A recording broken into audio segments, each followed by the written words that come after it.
Cerno, épisode 54. Je suis dans un petit village, pas très loin de Toulouse, qui s'appelle Mirepoix-sur-Tarn. Et j'ai rendez-vous avec une personne qui s'appelle Régine. Alors Régine, c'est une auditrice, et elle m'avait écrit il y a quelques semaines pour me donner quelques informations sur Paulin. Donc que vous allez apprendre bientôt. Du coup, après, on a commencé à chatter. Elle est hyper sympa. Et comme j'étais dans la région, je me suis dit que je pourrais lui rendre une petite visite. Je passe devant la mairie. Donc c'est un joli petit village. Et il y a un pont suspendu qui s'est effondré.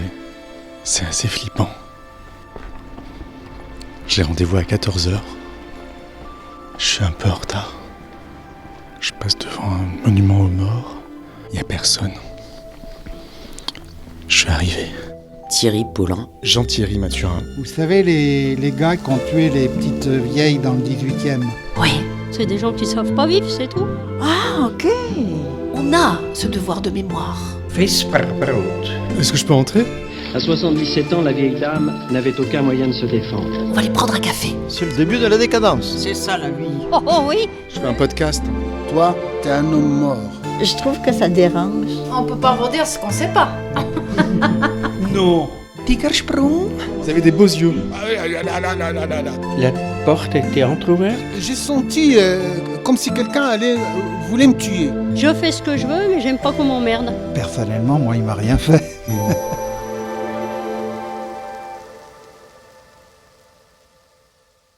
« 3, 2, 1. Bonjour Régine. Oh, déjà ? Oui, j'ai toujours mon micro ouvert. D'accord, donc faut... Sérieux ? Ouais. Pardon de faire éruption avec mon micro comme ça. Et je comprends mieux les réflexions des gens que j'entendais dans les... Je comprends mieux maintenant. C'est-à-dire ? Quand, je sais pas, ils parlaient du micro, ou quand il y a quelqu'un qui a dit non, ça j'en veux pas. Oui, parfois je me suis fait jeter. Ouais, je comprends. Ouais. On n'a pas l'habitude de ça. Du micro, bah non. Ouais, ça fait drôle. Ouais. On s'y habitue. Tout.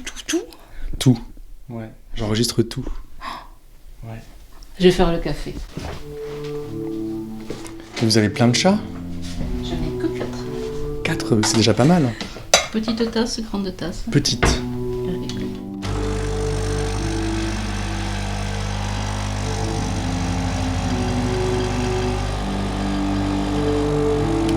Ça va Régine ? Très bien, merci. Et vous ? Oui. Un petit chat noir sur la table. C'est Réglisse. Réglisse ? Mon Merci. chat préféré. Mon beau. Pourquoi c'est votre préféré ? Parce c'était le premier que j'ai pris quand j'ai divorcé. Qu'il est super sympa. Que c'est un gros mal exigeant. Voilà. Qu'est-ce qui vous apporte les chats ? Je sais pas, j'ai besoin qu'il soit là. La compagnie ? Oui, bien sûr, la compagnie, mais déjà une raison pour rentrer. Pour rentrer chez vous ? Ouais. Parce que sinon vous seriez toujours dehors ? Non. Non, mais ça donne un sens. Parce que moi, je suis divorcée depuis 15 ans, donc... Vous vivez seul ? Voilà, donc ça donne un sens quelque part. Bon, on va prendre le café. Elle vous intéresse cette histoire de Thierry Paulin ? Oui.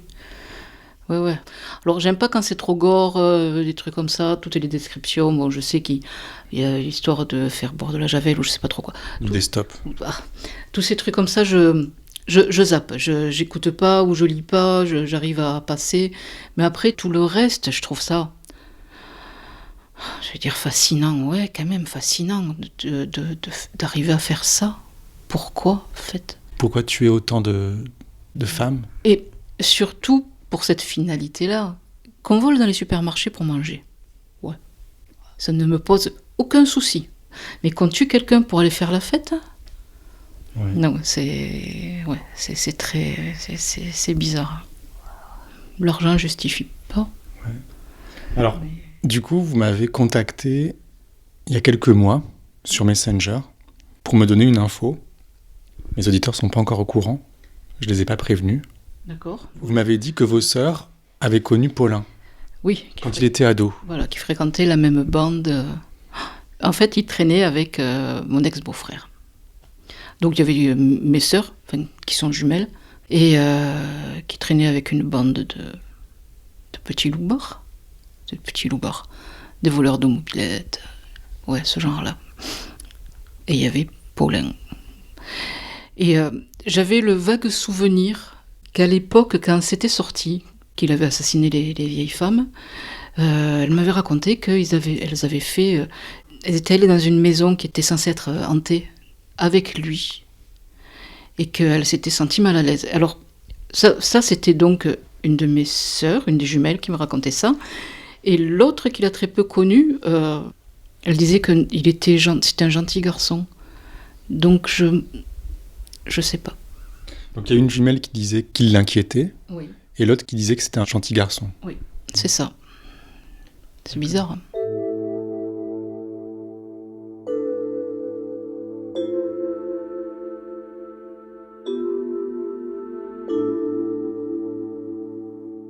Donc c'était à Toulouse, Oui, dans le quartier des Fontaines, parce qu'il habitait là, adolescent, avec son père. apparemment. Et vous savez où vos sœurs l'avaient connu? Pas du Si c'était à l'école, Donc je pense qu'au départ, il traînait avec mon ex-beau-frère. Et c'est comme ça qu'elles l'ont connu, en fait. Qu'est-ce qu'il en dit, lui, votre ex-beau-frère? Qui veut pas en entendre parler. D'accord. Il veut plus en entendre parler. Plus du tout. D'après ce que j'en ai compris vaguement du message que son fils a envoyé au mien, qui sont cousins forcément, c'est le souffre-douleur de la bande. Paulin? Oui. Mais je sais pas pourquoi. Donc le message de mon ex-beau-frère, pas moi, donc qui a été quand même téléphone arabe, dit par, et puis répété par, c'est que, voilà, lui, il lui tapait dessus aussi son problème, et que s'il avait su ce qu'il allait faire plus tard, il aurait tapé un peu plus. Paulin faisait partie d'une bande de loupards adolescents Oui, qui faisaient des bêtises, des petits malfrats. oui, Qu'est-ce qu'il faisait dans cette bande? Il cambriolait? je pense pas. Il traînait habillé en cuir avec des chaînes. Il y en avait un qui était punk, qui découpait les poches arrière des jeans, qui avait rien dessous, histoire de faire parler. C'était une drôle d'époque. Mes sœurs elles avaient 14 ans à l'époque, donc elles traînaient avec cette bande. Et moi j'avais 4 ans de plus, donc j'avais presque 18 ans. Ça m'intéressait pas ce qu'elles faisaient, donc j'étais à côté. J'étais en train d'essayer de partir de chez moi, donc... Vous aviez 18 ans, Oui, mais vous connaissiez quand même cette petite bande. Vous la voyez de loin. oui, c'est ça. À l'époque, là où on habitait, c'était rue Millès, on habitait au premier étage. Donc mes sœurs avaient... il y avait 3 chambres, j'étais là, la chambre du milieu, où il y avait les jumelles qui ont dormi toute leur enfance ensemble. Et ils venaient sous les fenêtres pour les appeler. Bon, ils savaient bien qu'elles n'allaient pas sortir. Et il y en a un qui a réussi à grimper dans la chambre par la fenêtre. Je ne sais pas comment. Mais bon, à cet âge-là, on se débrouille. Et ma mère, à l'époque, avait un ami. Et cet ami qui entend du bruit comme ça, il rentre dans la chambre comme un fou furieux en disant « Partez de là !»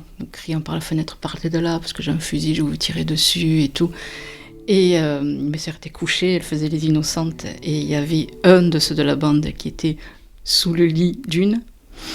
Il tremblait tellement que les chaînes de son blouson tapaient sur le matelas qui était métallique et ça faisait du bruit. Et ma sœur avait juste peur que l'autre fou furieux entende ça. Que le beau-père, que l'ami de votre mère entende ça. Quoi. C'est ça. C'était marrant. Et alors, du coup, votre beau-frère dit que Paulin se prenait des baffes. Ouais. C'était le souffre-douleur. Ouais. Vous savez pourquoi? Non, pas du tout. Puis alors, vu que je peux pas en parler... Comment ça, vous pouvez pas en parler? Bon, alors, ma sœur qui est disposée à en parler, elle sait pas plus, elle a vu très peu. Mais elle faisait partie de la bande. Elle faisait partie de la bande, ouais. Mais est-ce qu'il venait à un autre moment? Je sais pas.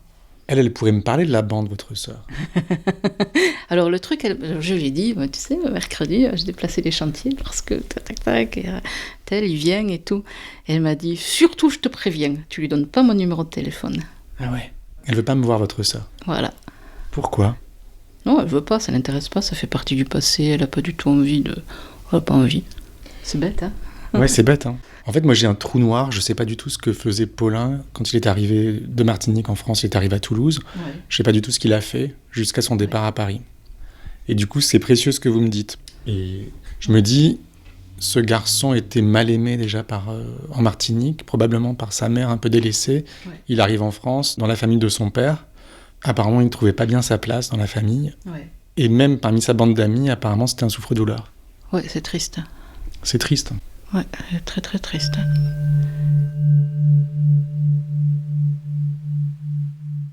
Thierry Paulin, c'est peut-être le plus grand criminel de toute l'histoire judiciaire française. Donc c'était en 78. Là, vous nous parlez de 6 ans avant les meurtres. D'accord. Vous l'avez peut-être croisé, Paulin. Peut-être. Vous n'avez pas de souvenir. Pas du tout. Mais alors, pas du tout. Un petit chat noir et blanc C'est Mimi. qui me fait un petit câlin. Oui, ça c'est ma folasse.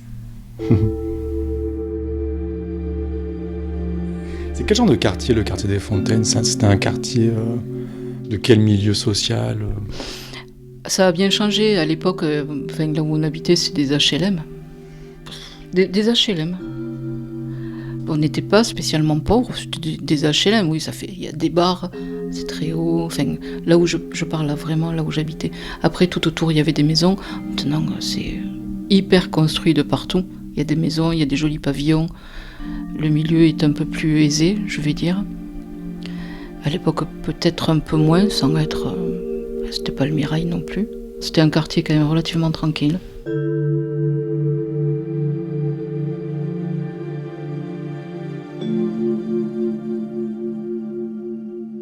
Qu'est-ce que vous faites comme travail? Je suis peintre en bâtiment.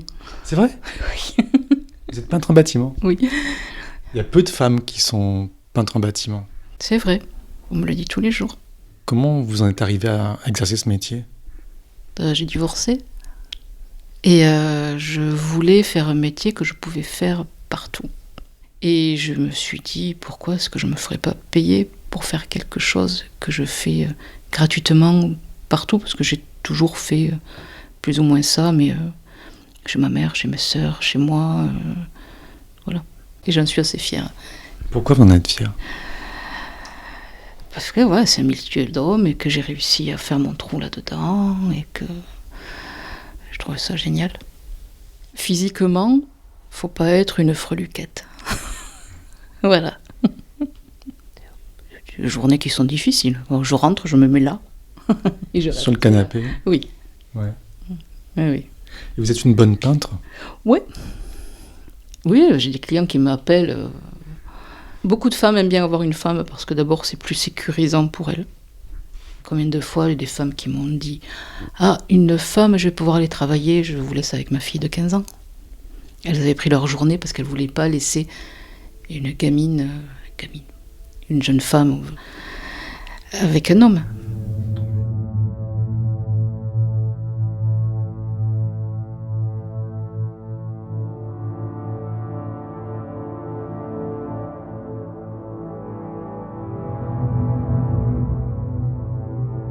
Donc vous avez divorcé il y a 15 ans, Oui. Et vous vous êtes retrouvée toute seule, avec un ou plusieurs enfants à charge, j'imagine?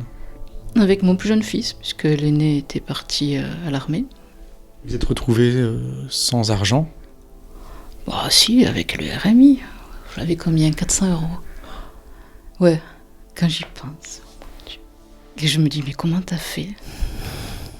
Toute seule avec un enfant de 14 ans et le RMI? Oui. Oui. Donc il fallait trouver une solution pour travailler. Bon, après, je faisais plein de petits boulots. Hein. J'ai fait les vendanges, j'ai ramassé le muscat pour la clairette de Die, des kiwis, les noix, plein de trucs, comme ça j'étais en intérim. Voilà, je faisais plein de petits boulots. J'y arrivais. J'y suis arrivée. Quand vous étiez mariée, vous viviez où? Dans la Drôme. Et qu'est-ce qui s'est passé? Du classique. Le classique, c'est qu'il est parti? Ah non, c'est moi qui suis partie. Ah, ok. Alors, c'était un gros menteur, Je ne peux pas dire mythomane parce que mythomane c'est pathologique, donc là c'est un gros menteur et un trompeur. Donc voilà, il y a eu la fois de trop. Et voilà. Enfin, il y a un moment où on se rend compte que ça suffit et on n'a pas le choix. On fait les choses parce qu'on n'a pas le choix. Psychologiquement, c'est plus possible. J'ai retrouvé mon caractère. Ce qui est très très bizarre, c'est que j'ai l'impression, moi, pendant des années, je suis restée 23 ans avec votre mari? Oui. J'avais tellement l'impression de m'être éteinte, petit à petit. C'était manipulateur. Enfin, je veux dire, il avait le complet question. Et donc, je me suis éteinte. Et quand j'ai divorcé, alors je suis partie en live au début. C'est-à-dire? De la picole, faire la fête. Je sortais en boîte 3 ou 4 fois par semaine. Voilà, j'ai rattrapé le temps perdu au point de vue homme, parce que moi j'ai été fidèle pendant 23 ans.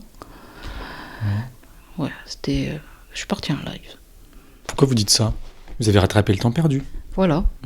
Est-ce que vous aviez une quarantaine d'années? 45.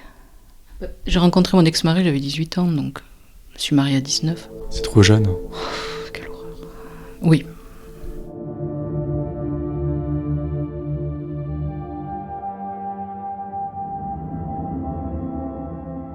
Alors, est-ce que vous, en fait, Régine, quand vous étiez rue des Fontaines, vous viviez avec votre mère, vos sœurs, et l'ami de votre mère, ou les amis de votre mère, et vous vouliez vous barrer, en fait, vous vouliez partir?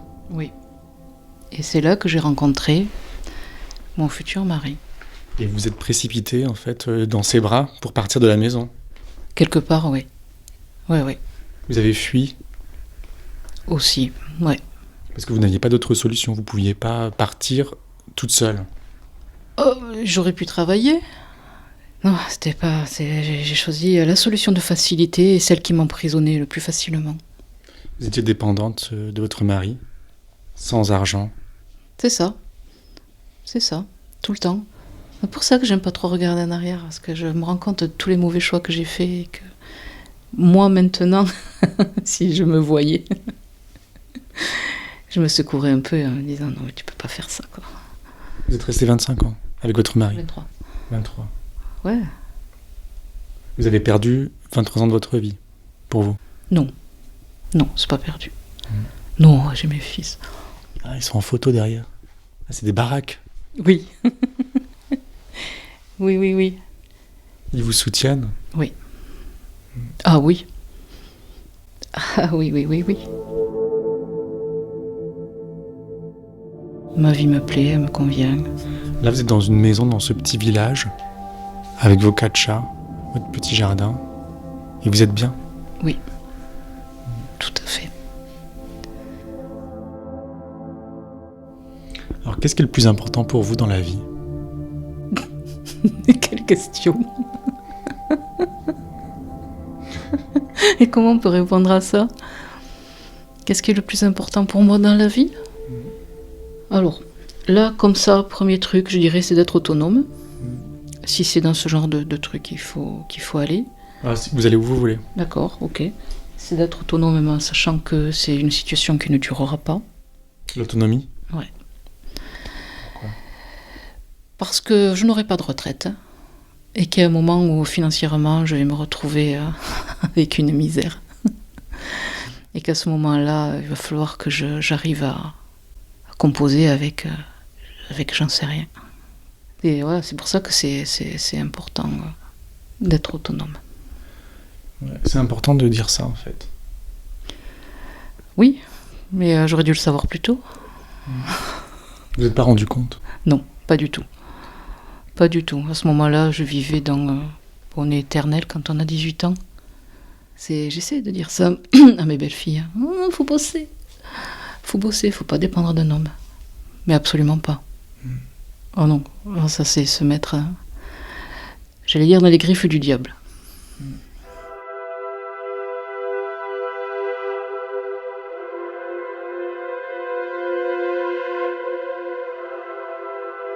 Vous avez un tatouage dans le cou, ça représente un feuillage. Oui. En fait, dessous, j'avais un papillon sur l'omoplate. C'était mon premier tatouage que j'ai fait à 30 ans. à l'époque où on ne se tatouait pas. Donc j'avais un papillon, après c'était tellement classique d'avoir des papillons, voilà. Donc il y a quelques années j'ai fait faire des roses rouges. Et donc j'ai des roses et un papillon.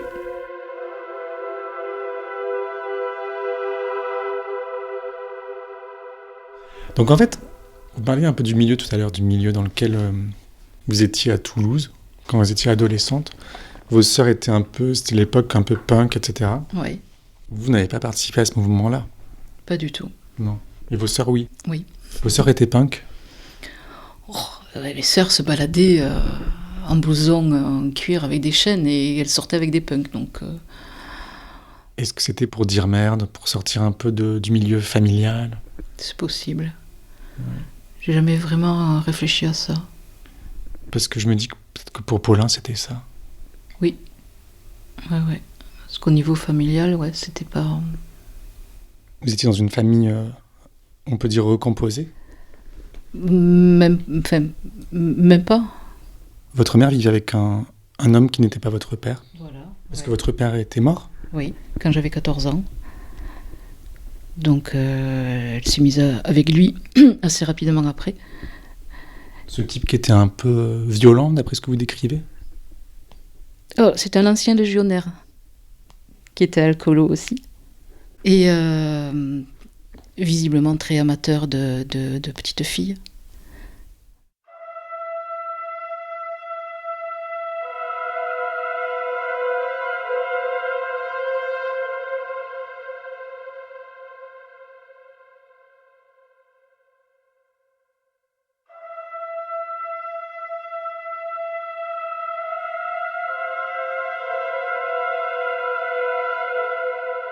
Et je sais pas comment amener ça. Et voilà, donc il a eu des gestes déplacés. Et je lui ai dit à ma mère. Et j'ai pris une baffe.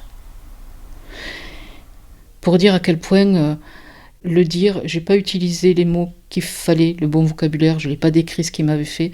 Donc je pense qu'elle a dû penser que j'inventais. Voilà. Ou elle vous a fait taire? Ou elle m'a fait taire. Du coup, c'est pour ça que vous avez eu ce besoin pressant de vous enfuir de la maison. Et de vous être jeté dans les bras de votre mari. C'est ça. C'est tout à fait ça. J'aurais pu choisir un autre moyen, mais c'était le plus à ma portée sur ce moment-là. J'aurais pu choisir un autre moyen. J'aurais pu partir sans me jeter dans les bras des bras. J'aurais pu utiliser les miens. Par contre, c'est vrai qu'il y a des séquelles, ça c'est clair. Que manque de confiance, c'est une certaine défiance par rapport aux hommes pendant des années. Avec l'âge, ça va mieux. Parce que j'ai vieilli. Vous dites ça avec le sourire? Oui, parce que quelquefois, avec l'âge, on devient invisible. Et c'est plus confortable. Parce qu'on n'est pas obligé de se maquiller, parce que de s'habiller, c'est moins important, parce qu'il n'y a plus le regard. Et vous en êtes où aujourd'hui avec les hommes? J'ai plein de collègues de travail. La plupart sont des jeunes qui ont l'âge de mes fils. Ça se passe super bien. Et c'est tout. Vous ne cherchez plus à avoir des relations? Non. Non. Je suis pas contre. Mais c'est pas ma priorité. Invisible. Et c'est reposant.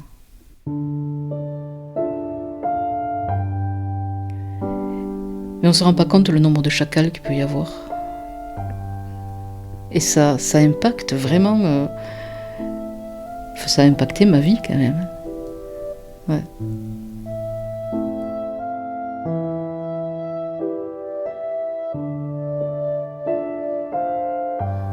Merci beaucoup, Régine.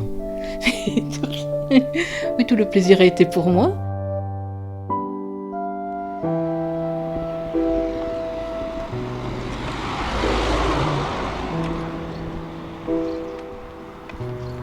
Donc je quitte Mirepoix-sur-Tarn et je vais dans un village qui s'appelle Saint-Césaire, à 1 heure d'ici, où je vais rencontrer donc Isabelle, la mère de Quentin, que j'ai vu en Camargue, et donc qui a employé Thierry Paulin quand il avait 18 ans, à Toulouse. Et j'ai hâte de savoir ce qu'elle va me dire sur lui.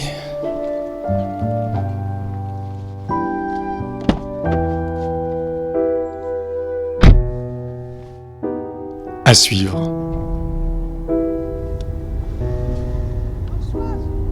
Françoise! Chères auditrices et auditeurs, pour soutenir Cerno, vous avez 2 possibilités. Participez sur patreon.com/Cerno ou, si vous ne pouvez pas, abonnez-vous sur votre appli, mettez 5 étoiles sur Apple Podcast, éventuellement laissez un petit commentaire et partagez Cerno au maximum sur vos réseaux sociaux. Ça n'a l'air de rien, mais c'est très important pour moi et pour la longévité du podcast.